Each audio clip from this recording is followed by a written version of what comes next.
স্পিকারের সামনে সই করে ওয়েস্ট বেঙ্গল লেজিসলেটিভ অ্যাসেম্বলির যে মেম্বার তার থেকে আমি ইস্তফা দিলাম এবং এর পূর্বেই 1 তারিখে আমি যে বিভিন্ন পদে ছিলাম সরকারি এবং দলীয় সেখান থেকেও আমি ইস্তফা দিয়েছি। 1 মার্চ আজকে এমএলএ থেকে রিজাইন করলাম।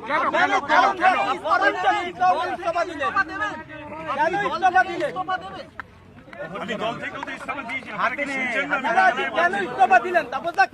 আমি ইস্তফা দিলাম যে ইদানিং কালে আমার মনে হচ্ছিল না যে আমার কোনো প্রয়োজন আছে এই দলে, প্লাস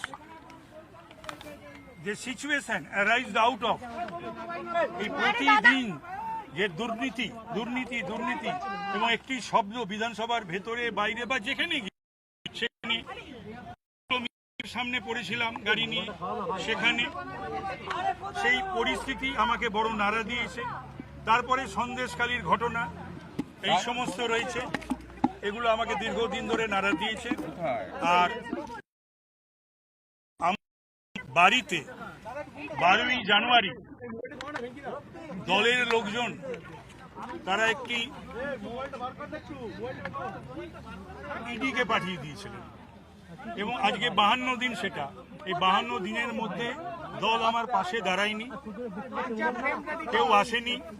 যদিও আমি ইন্ডেটেড to all the political parties for political fraternity, যে সমস্ত রাজনৈতিক দলের নেতা এবং মুখপাত্ররা ওই দিনের যখন ঘটনা চলছে, ইডি রেড চলছে, তারা সকলেই আমার হয়ে বলেছিলেন, কিন্তু আমার দলের তরফ থেকে আমি জানি না কোন অজানা রিজন যে কেউই, ইনক্লুডিং আমার পুরনো দলের সুপ্রিমো অনারেবল সিএম, আজ 52 দিন পর্যন্ত তিনি একটা ডেকে নেওয়া, আমাকে ফোন করা বা আমার মিসেস বা মেয়েকে কনসোল করা, ওরা তো ট্রমাটাইজড হয়েছিল।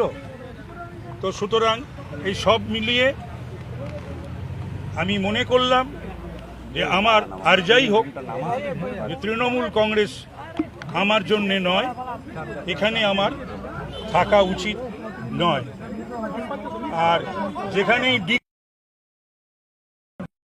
দুর্নীতি, আর এখানে ভালো মানুষ অনেকেই রয়েছে, কিছু মানুষের কৃতকর্মের জন্য, অপরাধের জন্য সকলেই যেন একটা দুর্নীতিগ্রস্ত, এরকম একটা যেন বারবার আমার মনে হচ্ছে।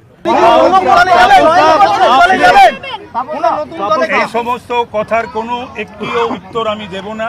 আমি কি করব না করব সেটা আমার সিদ্ধান্ত। এখন আমি ফ্রি বার্ড, আমার সিদ্ধান্ত আমি কি করব।